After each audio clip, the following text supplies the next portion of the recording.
कहानी की शुरुआत होती है आज से कई 100 साल पहले। उस वक्त लोगों को अगर किसी भी औरत पर शक हो जाता कि ये काला जादू करती है तो उन्हें डायन मान के कैद कर लिया जाता था और फिर उस डायन को सबके सामने फांसी दे दी जाती। एक शख्स जिसके हाथ में एक धार्मिक किताब है, उसमें लिखी बातों के हिसाब से उसने औरतों को उनकी सजा सुनाई। कुछ औरतें जो मामूली जादू टोना करती थी अपनी गलती मानकर माफी मांगने लगी, लेकिन एक डायन जो एक आंख से अंधी थी उस आदमी को श्राप देते हुए बोली, नर्क में चलेगा तू। लेकिन उस आदमी पर उस डायन की इस बात का कोई असर नहीं हुआ और उसने तुरंत तीनों को फांसी देने का आदेश दिया। तीनों डायनों को पुल के ऊपर से फांसी देने के बाद पानी में डुबा दिया गया और जैसे ही काम पूरा करके सैनिक वहां से निकलने लगे तो उस पादरी ने कहा कि किताब के हिसाब से डायनों की लाशों को दोबारा ऊपर लाना होगा और फिर उनका अंतिम संस्कार करना जरूरी है ताकि वो कभी वापस ना आ पाए। लेकिन एक सिपाही ये कहकर हंस दिया कि उसे पक्का यकीन है कि तीनों डायनें मर चुकी हैं और उसके बाद कोई वापस नहीं आता। लेकिन उस पादरी को बहुत चिंता हो रही थी। ये काम पूरा करने के लिए वो आधी रात को पुल पे आकर एक एक करके डायनों को ऊपर खींचकर मंत्रों का उच्चारण करने लगा। उसने बिना डरे ये सारा काम किया, जबकि इस दौरान एक डायन का शरीर तो भयानक तरीके से हिल रहा था, लेकिन एक आखिरी डायन को ऊपर खींचने में बहुत ही ज्यादा ताकत लग रही थी। पादरी उसे ऊपर नहीं खींच पाया, उल्टा वो खुद पानी में गिर गया। इससे पहले कि यह शैतानी ताकत उसे मार दे, उसने किसी भी तरह बच के भागने की कोशिश की और पुल के ऊपर पहुंचकर किताब में उन मंत्रों को ढूंढने लगा जिनसे उस शैतानी ताकत से बचा जा सके। लेकिन उसे ज्यादा वक्त नहीं मिला, क्योंकि तभी उस डायन की शैतानी आत्मा पानी के ऊपर कूद आई और अपनी शक्तियों का इस्तेमाल करते हुए उस डायन ने किताब को जला डाला। साथ ही उसने पादरी को बिल्कुल वैसी ही मौत दी जैसी उसने उन सबको देने की कोशिश की थी। अब कहानी कुछ साल आगे बढ़ गई, जहाँ पर युद्ध की तैयारी चल रही है। हजारों सिपाहियों में से एक योद्धा बेमैन और उसका साथी फेल्सन आपस में मजाक में तू मैं कर रहे थे कि कौन ज्यादा दुश्मनों को मारेगा और कुछ ही मिनटों में युद्ध शुरू हो गया। ये दोनों ही युद्ध कला में माहिर जबरदस्त योद्धा हैं। मिलकर अगले कुछ सालों में इन दोनों ने बहुत से युद्ध लड़े और हमेशा भगवान के विरुद्ध बोलने वालों के खिलाफ जीत हासिल की। उनका भगवान के नाम पर छेड़ा हुआ ये युद्ध ना दिन देखता था ना मौसम, और वो हमेशा अपने दुश्मनों को मौत के घाट उतारने के लिए तैयार रहते। कई साल बाद एक युद्ध में बेमन की सेना स्मिर्ना नाम के एक शहर पर हमला करने आ पहुंची, पर वो दुश्मनों को पहचान नहीं पाए और बेमन ने अपनी तलवार से एक औरत को काट डाला। जल्द ही उन्हें एहसास हुआ कि उनकी सेना ने एक निहत्थे शहर में कत्लेआम मचा दिया है। अगली सुबह चर्च से भेजे गए लीडर से बेमन ने बच्चों और महिलाओं के खिलाफ किए गए इस पाप का जवाब मांगा, जिस पर उस आदमी ने कहा कि वो वही करता है जो ईश्वर का आदेश हो। इस पर बेमन ने सवाल उठाया कि क्या सच में इस सब के पीछे ईश्वर है? बच्चों और औरतों को उनके हाथों से ईश्वर मरवाएंगे? थोड़ी बहस के बाद बेमन चुपचाप अपने दोस्त के साथ वहां से चला गया, क्योंकि वो ये जानते थे कि वैसे भी चर्च के भेजे हुए आदमी को वो हाथ नहीं लगा सकता। उसने कह दिया कि अब वो उनके लिए काम नहीं करेगा। एक महीने बाद वो दोनों रहने के ठिकाने की तलाश में एक घर में घुसे, लेकिन यहाँ कोई नहीं था। थोड़ा ढूंढने पर उन्हें एक बिस्तर पर एक पति पत्नी मरे हुए मिले, जिनका शरीर पूरी तरह छालों से भरा हुआ था। इससे पहले कि ये बीमारी उन्हें भी जकड़ ले, उन्होंने वहां से निकलकर घर को जला दिया। जल्द ही उन्हें एक शहर दिखाई दिया जिसके ऊपर कई 100 कौवे उड़ रहे थे। बेमन वहाँ थोड़ा बहुत राशन पानी ढूंढने के लिए जाना चाहता था, लेकिन फेल्सन का मन नहीं मान रहा था। उसके हिसाब से यहाँ जाना ठीक नहीं रहेगा, लेकिन जरूरत के कारण वो दोनों वहाँ पहुंच ही गए। ये पूरा शहर बीमारी से जूझ रहा था। लोग ईश्वर से प्रार्थना कर रहे थे कि उन्हें शैतान के श्राप से छुटकारा मिले। दोनों योद्धाओं को कुछ भी समझ नहीं आ रहा था। हालात को समझाते हुए एक सिपाही जोहान ने उन्हें बताया कि एक शैतानी बीमारी प्लेग है जो हर जगह फैली हुई है और इसका कोई इलाज नहीं। बेमन घोड़ों के लिए चारे का बंदोबस्त कर ही रहा था कि तभी उसकी कुछ मदद करते हुए एक बच्चे से उसकी तलवार गिर गई और दुकान के मालिक ने तलवार पर बना निशान देख लिया। पहचाने जाने के डर से वो और फेल्सन जल्द से जल्द वहाँ से निकलने लगे,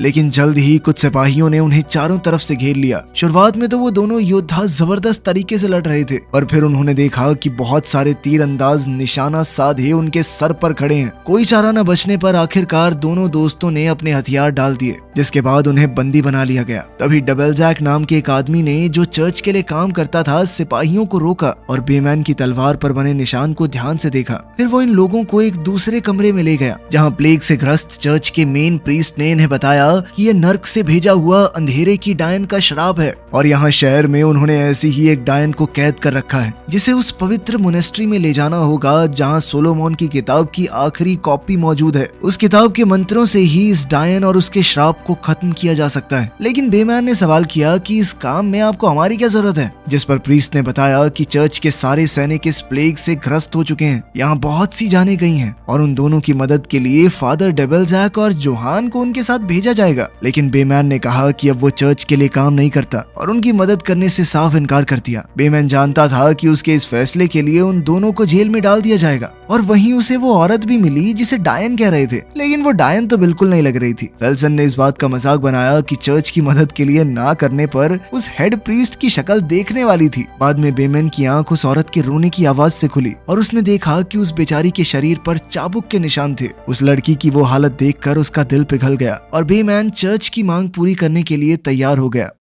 बाद में मोनेस्ट्री तक पहुंचने का प्लान बनाते हुए जोहान ने उन्हें आगाह किया कि जंगल वाले रास्ते पर आज तक जो भी गया कभी वापस नहीं लौटा। वो सबसे छोटा रास्ता है पर है बेहद खतरनाक। बेमैन ने पूछा कि क्या आज तक उस मोनेस्ट्री तक कोई गया भी है, जिस पर डेबलजैक उन्हें हैगमार नाम के एक आदमी से मिलवाने ले गया जिसे रास्ता अच्छे से पता है, पर वो इस वक्त धोखाधड़ी के आरोप में जेल में बंद है। बेमैन ने हैगमार को आजादी और माफी देने की बात कही अगर वो उन लोगों की मोनेस्ट्री तक पहुंचने में मदद करे तो, जिसके लिए हैगमार तुरंत ही तैयार हो गया। प्रीस्ट ने डायन के खाने में नींद की गोलियां मिलाकर उसे सुला दिया और प्लान बनाया कि उसे नींद में यहाँ से लेकर जाएंगे। लेकिन उसके पास जाते ही डायन ने उस पर अचानक हमला बोल दिया, पर फिर बेमैन और फेल्सन ने डायन को पकड़ के उसकी गुद्दी में तलवार दी, जिसके बाद वो आसानी से बेहोश हो गई। फिर उसे पिंजरे में डाल दिया गया और इसी के साथ मोनेस्ट्री की तरफ उनका सफर शुरू हुआ। तभी हमने देखा कि उस कमरे में मेन प्रीस्ट की मौत हो गई। सफर के दौरान जोहान ने प्रीस्ट से उस लड़की के बारे में जानने की कोशिश की कि क्या वो सच में डायन है और इस बात का क्या सबूत है, क्योंकि वो डायन लगती तो कहीं से नहीं। डेबलजैक ने बताया कि ये लड़की अकेली घूम रही थी अजीबोगरीब बातें करते हुए और उसके आने के 15 दिन बाद ही प्लेग पूरे शहर में फैल गया और बाकी सभी शहरों से भी यही खबर आ रही थी जहाँ भी इसे देखा गया।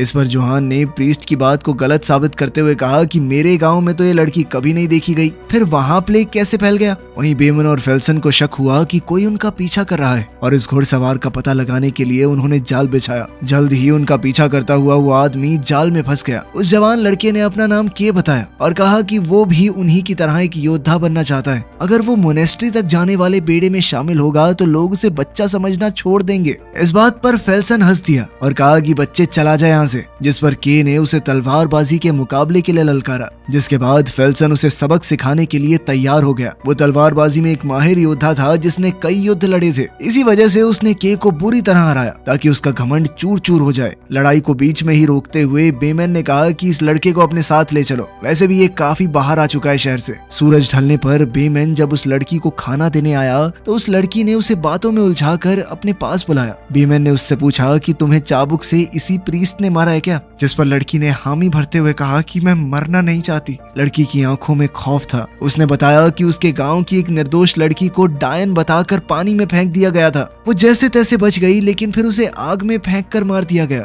बेमन ने उससे वादा किया कि उसे अपने आप को निर्दोष साबित करने का पूरा मौका मिलेगा और उसे वैसी कोई भयानक मौत बिल्कुल नहीं दी जाएगी। जब वो बाकियों के पास वापस लौटा तो डेबलजैक ने उसे आगाह किया कि उस डायन से दूर रहो, वो तुम्हारे दिमाग से खेल कर उसे भटकाने की कोशिश करेगी। खैर, रात भर डायन की रखवाली करना जरूरी था। पहली बारी जोहान की थी, लेकिन जल्द ही प्रीस्ट वहाँ आया और कहा कि अब इसे मैं देखता हूँ। जोहान को जाते देख वो डायन रोने लग गई और कहा कि मुझे छोड़कर मत जाओ इस प्रीस्ट के साथ अकेले। उसे रोता देख जैसे ही जोहान उसके करीब गया, डायन ने उसे गले से पकड़ लिया। प्रीस्ट जोहान को बचाने के लिए आगे बढ़ा तो डायन ने प्रीस्ट का क्रॉस उसी के हाथ में गाड़ दिया। जब बाकी सब शोर सुनकर वहां पहुंचे तो डायन पहले ही वहां से भाग चुकी थी। डायन को ढूंढते हुए वो एक गांव में पहुंचे जहां एक भागती हुई औरत उन्हें दिखी, लेकिन जैसे ही वो उस तक पहुंचे तो पता चला कि ये तो कोई और थी। अचानक उन्होंने किसी और को दूसरी दिशा में भागते हुए देखा तो सब ने उसका पीछा किया। वो एक पतले से रास्ते में पहुंचे जहां एक छोटी सी भूल भुलैया थी। वहां पर कई लोगों की लाशें एक साथ पड़ी सड़ रही थी। ये लोग शायद इस बीमारी से ही मरे थे। वहीं दूसरी ओर जोहान को अपनी मरी हुई बेटी की आवाजें सुनाई दे रही थी और वो उस आवाज का पीछा करने लगा। जब वो आवाज तक पहुंचा तो वहाँ कोई और नहीं बल्कि के था। के ने जोआन को जगाने की बहुत कोशिश की, लेकिन जोआन उसे लगातार अपनी बेटी के नाम से पुकार रहा था और डरते हुए के ने उसकी छाती में अपनी तलवार दाग दी। जब सब लोग वहां पहुंचे तो के ने उन्हें पूरी बात बताई। उधर फेल्सन को वो डायन लड़की मिल गई जो अभी भी भागने की कोशिश कर रही है। पकड़े जाने पर लड़की ने कहा कि वो बहुत डरी हुई थी इसीलिए भागी। प्लीज मुझे उस मॉनेस्ट्री में मत लेकर जाओ, वो मुझे मार डालेंगे। लड़की को दोबारा से कैद करके सभी आगे बढ़े। अगली सुबह सब ने जोआन की आत्मा की शांति के लिए प्रार्थना की, जिसके बाद डेविल जैक ने बेमन को बताया कि डायन के कारण ही उन्होंने अपने साथी को खोया है और वो सभी सोच समझ कर बातें करें,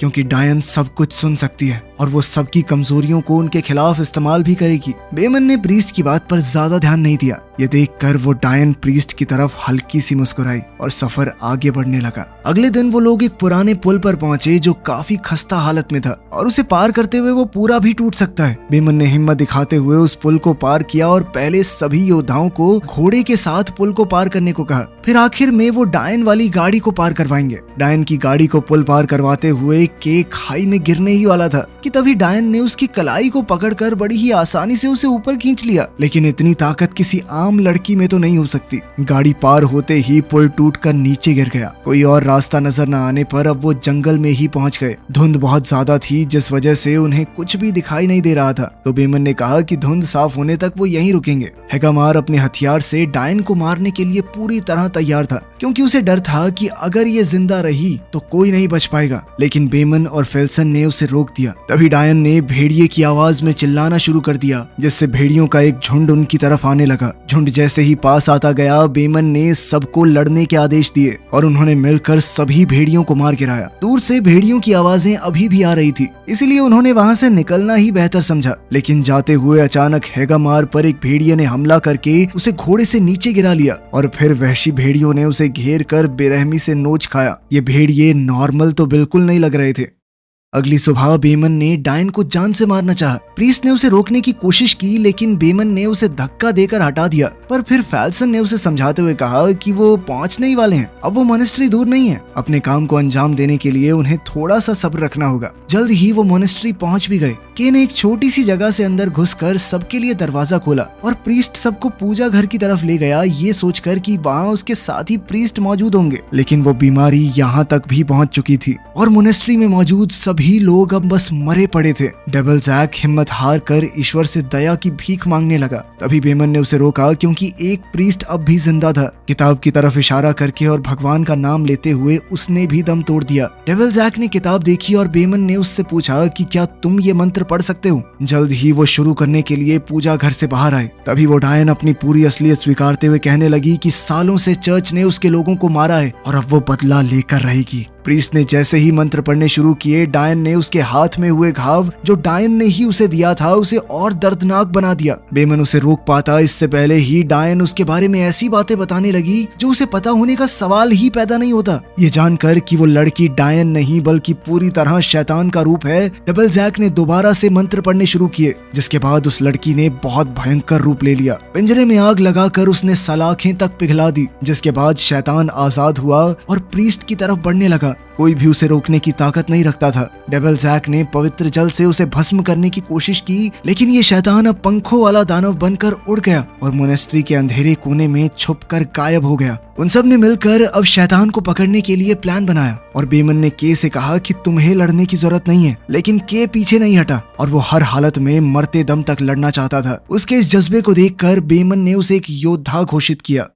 अब चारों उस ओर शैतान की खोज में निकले और इस वक्त वो सोच रहे थे कि शैतान पूरे सफर में कभी भी भाग सकता था, लेकिन उसने मॉनेस्ट्री पहुंचने का इंतजार क्यों किया। अब उनकी जान खतरे में है, क्योंकि जिसने भी शैतान को मारने की कोशिश की, शैतान ने उसे मौत के घाट उतार दिया था। बेमन ने रास्ते में प्लेग से हुई प्रीस्ट्स की हालत को देखा। पूरे रास्ते में बस लाशें ही लाशें थी। मोनेस्ट्री के बाहर काले बादलों से निकले उड़ने वाले जीव फैल गए और उनमें से एक मरे हुए प्रीस्ट की लाश में घुस गया। तभी डेविल जैक ने देखा कि सभी प्रीस्ट उस जादुई मंत्रों वाली किताब की कॉपीज बना रहे थे, ताकि किताब के शब्दों को ज्यादा से ज्यादा फैलाया जा सके और सभी शैतान से लड़ सकें। बेमन को समझ आ गया कि शैतान को सुलेमान की किताब चाहिए थी, तभी वो डायन बनने का नाटक कर रहा था, ताकि उसे हर उस इंसान के पास खुद ही ले जाया जाए जिसके पास वो किताब मौजूद थी। तभी शैतानी आवाज लाइब्रेरी में गूंज उठी। सब उस तरफ गए और पाया कि अब वो लड़की पूरी तरह भयानक शैतान में बदल चुकी थी और वो शैतान उन सब का शुक्रिया करता है उसे यहाँ तक लाने के लिए। जैसे ही डबल जैक मंत्र पढ़ने लगा तो शैतान हमला करने लग गया और किताब की सभी कॉपीज को आग लगा दी। अब तक सभी प्रीस्ट्स की लाशें गायब हो चुकी थी और जल्द ही वो अंधेरे से दोबारा जिंदा होकर उन पर हमला करने लगे, क्योंकि अब वो शैतान के वश में थे। वो हर तरफ से आ रहे थे, कुछ छत पर उल्टे चल रहे थे। डबल जैक की जान जाते जाते बची और बेमन को समझ आया कि प्रीस्ट्स का सर काटने के बाद ही उनके अंदर का शैतान मरेगा। उधर डबल जैक मंत्र पढ़ने में लीन था और सभी योद्धा प्रीस्ट से लड़कर अपनी जान बचा रहे थे। तभी एक प्रीस्ट ने फेल्सन पर पीछे से हमला किया। फेल्सन ने उसे मार डाला लेकिन खुद भी घायल हो गया। डबल जैक को बचाने वाला अभी कोई नहीं था और जैसे ही वो किताब के पास गया, शैतान ने बुरी तरह उसकी गर्दन मरोड़ दी। उसी पल प्रीस्ट की मौत हो गई और जैसे ही शैतान किताब उठाने लगा, बेमन ने पवित्र जल उसके ऊपर फेंक दिया, जिसके बाद शैतान ने गुस्से में बेमन की गर्दन पकड़कर कहा कि वो इस किताब का हर एक कतरा मिटा देगा। फेल्सन ने शैतान पर पीछे से हमला किया, लेकिन शैतान ने उसे अपने पंखों में समेट कर राख कर दिया। जैसे ही वो दोबारा बेमन की तरफ बढ़ा, के ने मंत्रों का उच्चारण शुरू कर दिया और वो क्रिया को दोबारा से पूरी करने में लग गया, जिससे शैतान को बहुत गुस्सा आ रहा था। लेकिन बेमन शैतान को घसीटते हुए दीवार तक ले गया और 2 खंजरों से उसके पंखों को दीवार में गाड़ दिया ताकि वो हिल ना पाए और के अपनी प्रार्थना पूरी कर सके। शैतान का शरीर धीरे धीरे तड़प कर लपटों में जलने लगा और उस लड़की का शरीर शैतान से आजाद हुआ जिस पर डायन होने का आरोप था। शैतान के जाने के बाद अब के बेमन के पास पहुंचा तो देखा कि उसके घाव बहुत गहरे थे और वो बच नहीं पाएगा। बेमन ने के से कहा कि किसी भी हाल में इस लड़की को बचाए रखना, इसकी कोई गलती नहीं थी। आखिर में के और उस लड़की ने सभी योद्धाओं का शुक्रिया अदा करते हुए उन्हें अलविदा कहा और वो अपने अपने घोड़े पर सवार होकर घर की ओर निकल पड़े। वीडियो पसंद आई तो लाइक कर देना, चैनल को सब्सक्राइब कर लेना। मिलते हैं अगली वीडियो में।